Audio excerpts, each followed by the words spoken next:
예, 11시 20분 지나고 있습니다. 오장 터닝포인트 시장 전략 세우도록 하겠습니다. 오늘 함께할 두 분 소개해드립니다. 주식명가 MTNW 박영호 어드바이저 오셨고요. 유진투자증권 서울 WM센터 권택중 대리 함께합니다. 어서 오십시오. 네, 안녕하세요. 요즘 같은 뭐 살만합니다. 장이 그렇죠? 네, 밀려도 그렇게 부담스럽지 않고 계속 올라가는 흐름인데요. 네. 자, 그러면 터닝포인트, 관전포인트 하나씩 보면서 말씀 나누도록 하겠습니다. 첫 번째는요. 네.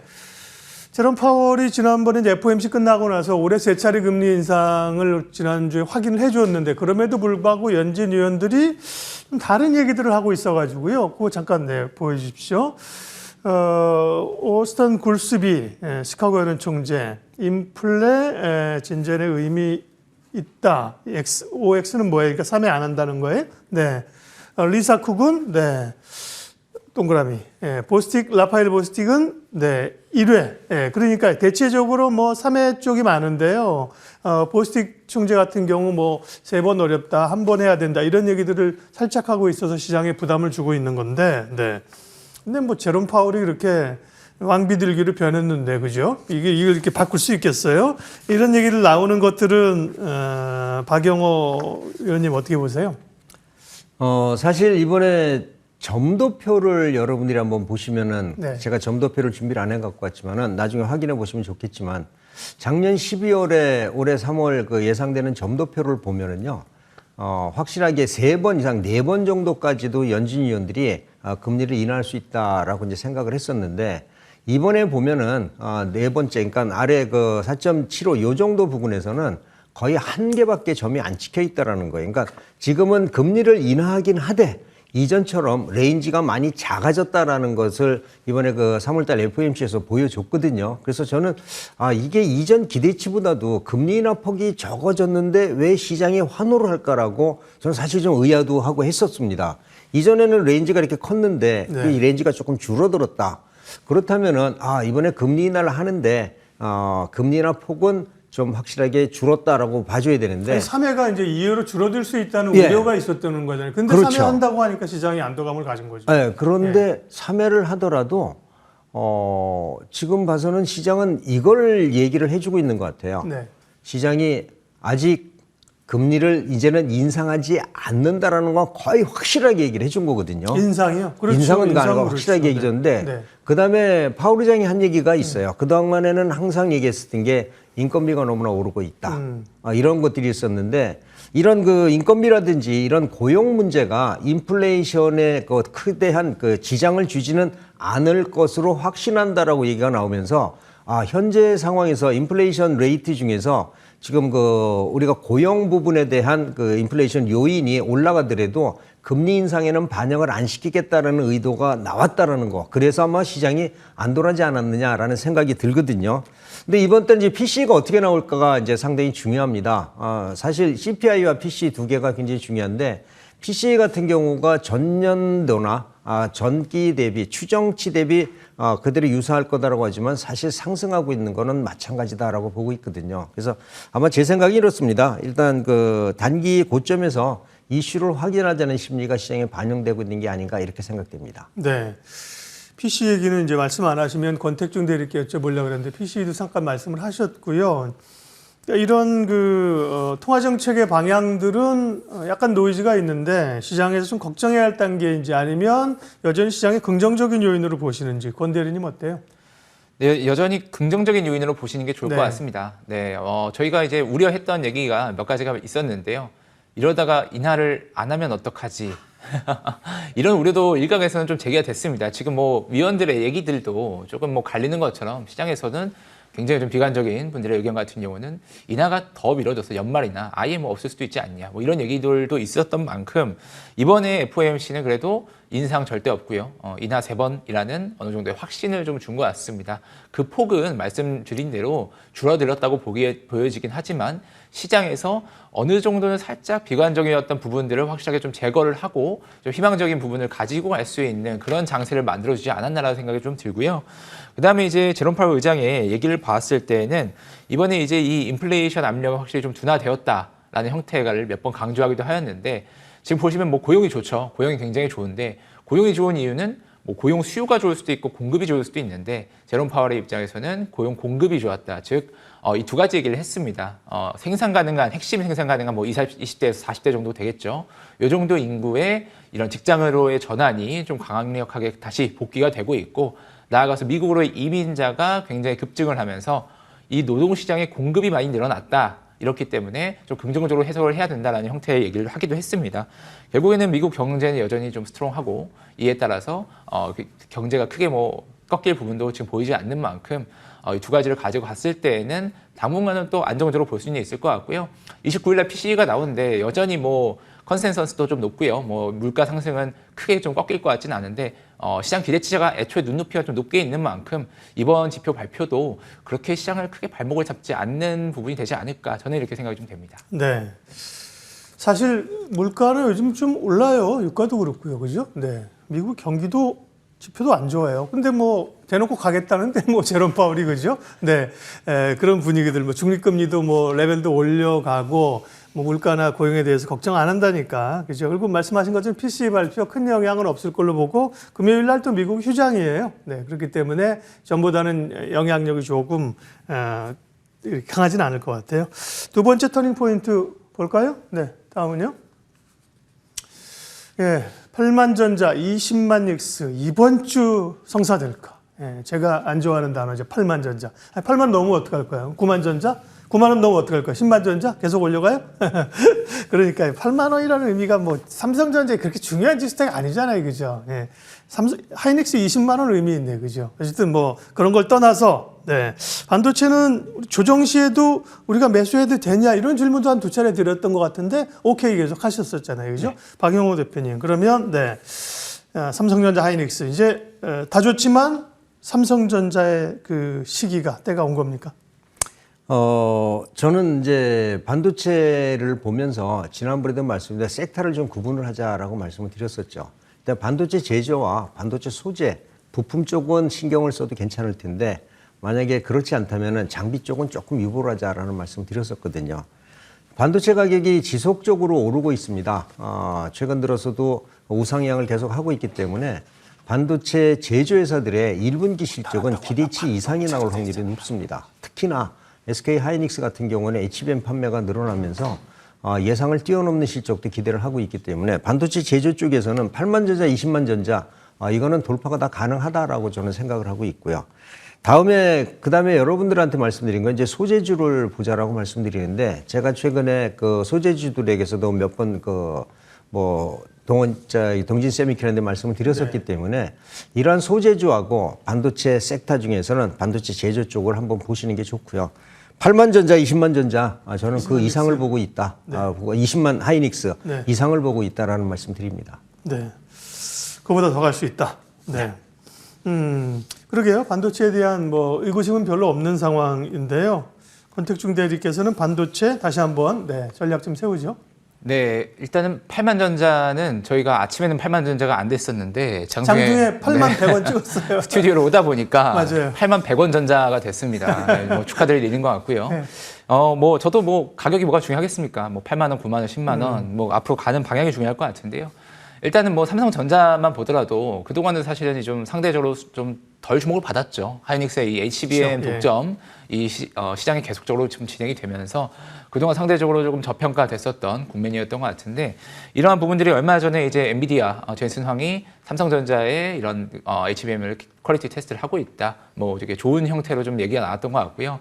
그것과 더불어서 좀 강력한 주주 환원책을 발표를 했습니다. 주주총회 날 그 얘기 나왔었는데 얼마 전에 이제 장대 양봉에 나왔었죠. 그때가 이제 주주총회와 그러한 이제 HBM 퀄리티 테스트 이 두 가지 재료가 함께 조합이 되면서 나왔던 결과인 것 같은데요. 그 이후로도 오늘까지도 주가 흐름은 꽤나 강하게 가는 것 같습니다. 어느 정도는 시장에서는 좀 이제 키 맞추기에 좀 들어갔다라고 생각이 좀 들고 그렇다고 이제 그 당시에 살짝 있었던 얘기가 하이닉스를 좀 빼면서 전자가 가냐 그런 얘기도 살짝 있었는데 마이크론이 결국에는 굉장한 실적 서프라이즈를 보여주면서 하이닉스 또한 아직 더 갈 수 있다라는 파워를 마이크론을 통해서 간접적으로 또 보여주기도 했습니다.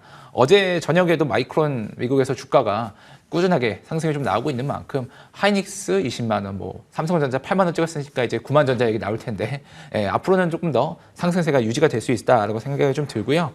하이닉스 같은 경우는 뭐 1분기 영업이익이 2.4조 원으로 전망이 되고 있는데 지난해 1분기에는 적자였어요. 그래서 흑자 전환을 찍는 의미 있는 좀 포인트가 또 하나가 나올 것 같고, 그 다음에 이제 메모리 가격이 HBM 메모리가 올라간 만큼 기존에 이제 뭐 레거시 메모리들도 같이 가격이 좀 올라오고 있는데 그동안 쌓아놨던 재고들이 꽤 많죠. 재고들도 그동안 이제 평가 차손이죠. 차손을 충당금을 많이 쌓아놨습니다. 이게 이제 다시 이제 1분기에 들어오면서는 오히려 좀 환입이 되면서 이러한 효과도 같이 좀 볼 수 있는 게 이번 실적 발표 시즌이 좀 될 것 같고요.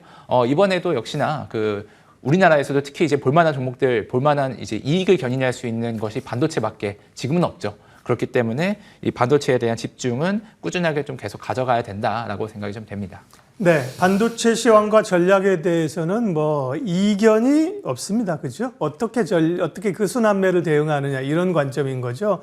어제 있었던 뭐 중국에서 미국 반도체 규제한다. 그게 뭐 미국 반도체를 못 꺾는다니까요. 흐름 자체를요. 반도체 얘기했고요. 다음 5장 터닝 포인트 세 번째 내용 보여주십시오. LG전자의 선택, 엔젤 로보틱스 상장, 로봇의 영향이 있을 것이냐, 요 얘기인 거죠. 네.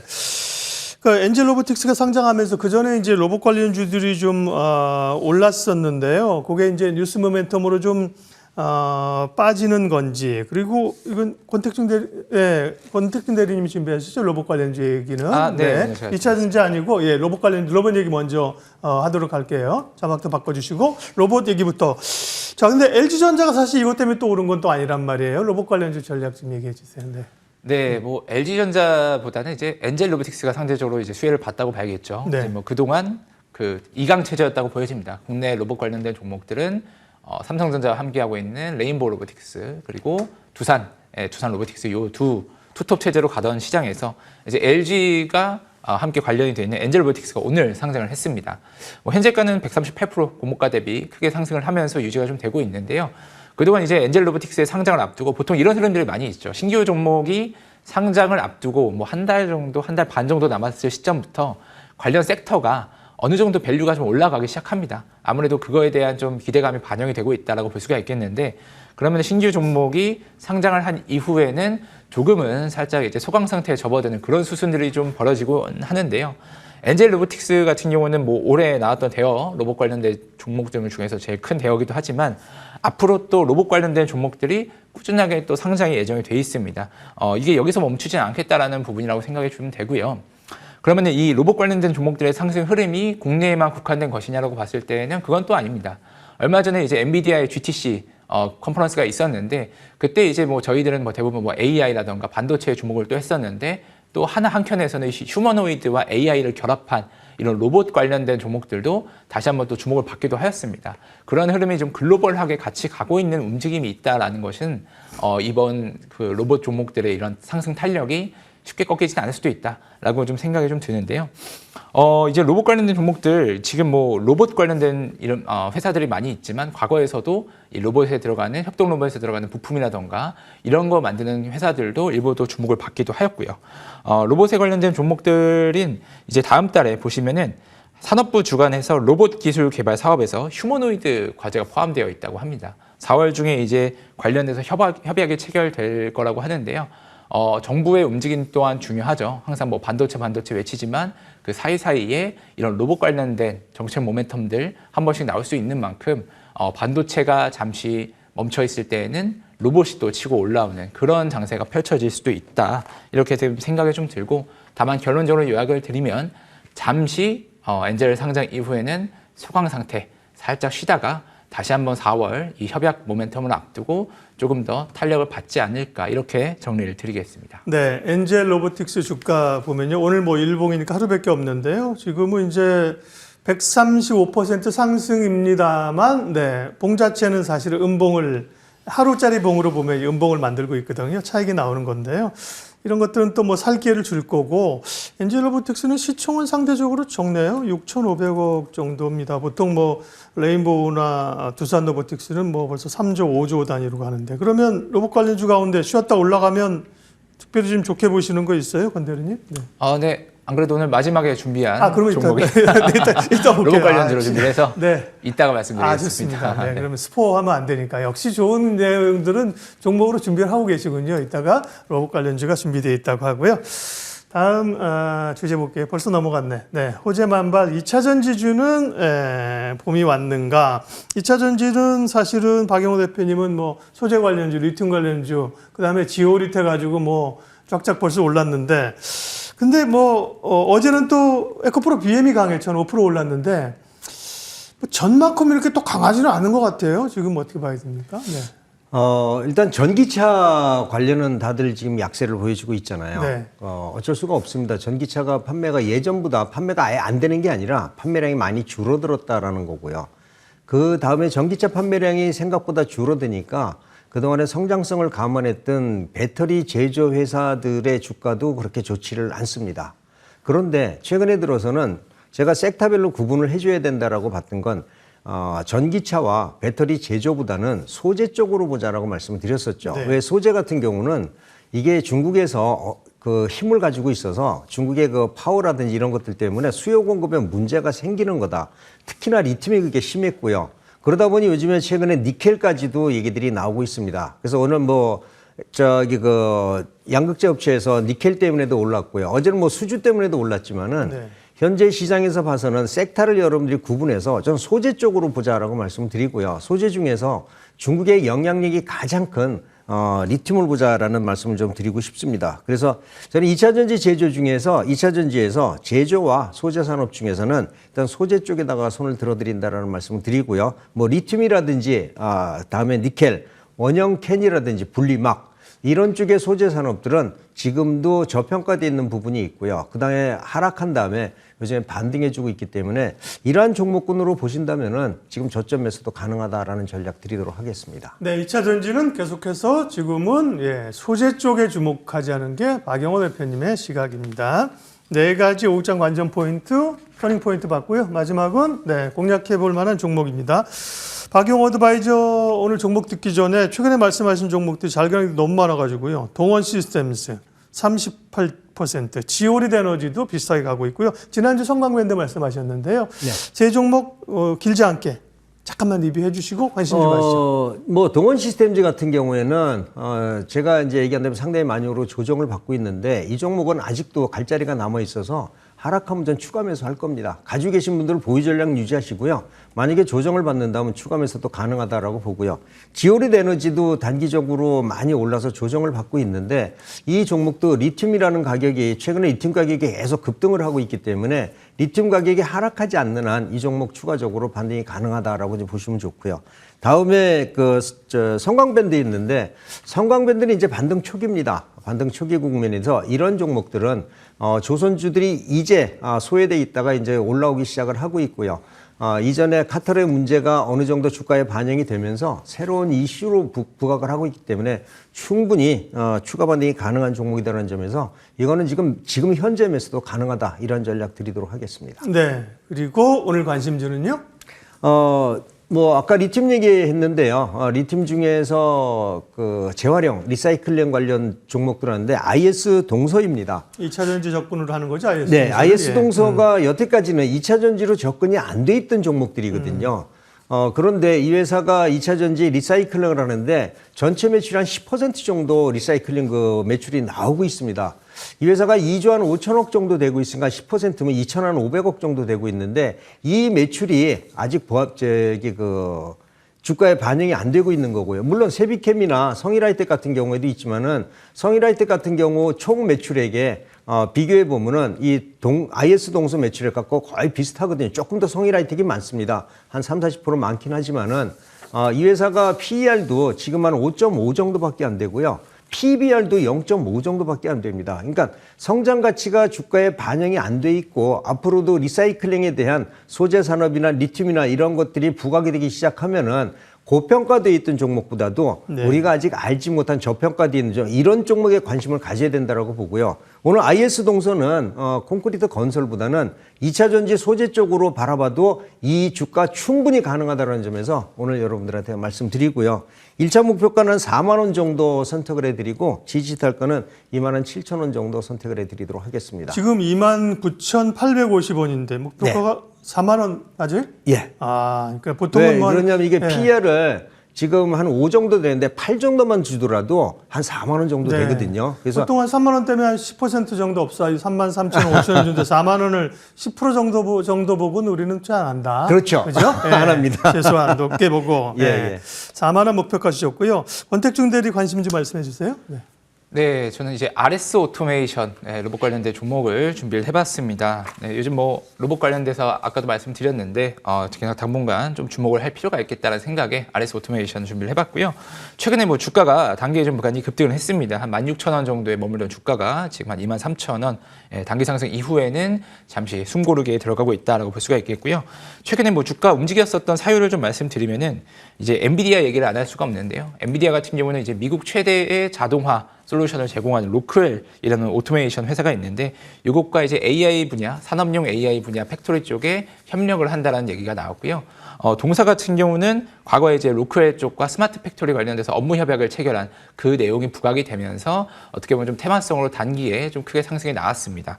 일단은 뭐 로크웰, RS 오토메이션의 이 배경에 대해서 말씀드리면 이 회사 같은 경우는 2009년에 삼성전자랑 로크웰 오토메이션의 조인트 벤처 요거를 제어기 사업부를 인수하면서 이제 설립했던 회사라고 보시면 되는데 이러한 배경이 지금의 이런 협약이라던가 주가가 집중되는 부분에서 반영이 되고 있다고 생각이 좀 들고요.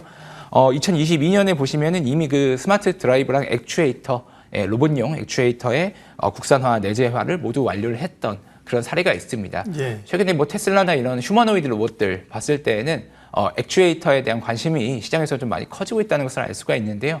아무래도 이제 인간의 이런 뭐 움직임들, 관절의 움직임들을 만들기 위해서는 액추에이터가 뭐 필수적으로 필요하다. 굉장히 많은 제품이 필요하고 이것이 지금 수요가 큰데 공급이 부족하다. 이런 얘기도 나오는 만큼 RS 오토메이션에 대해서도 관심 가지시면 좋을 것 같고요.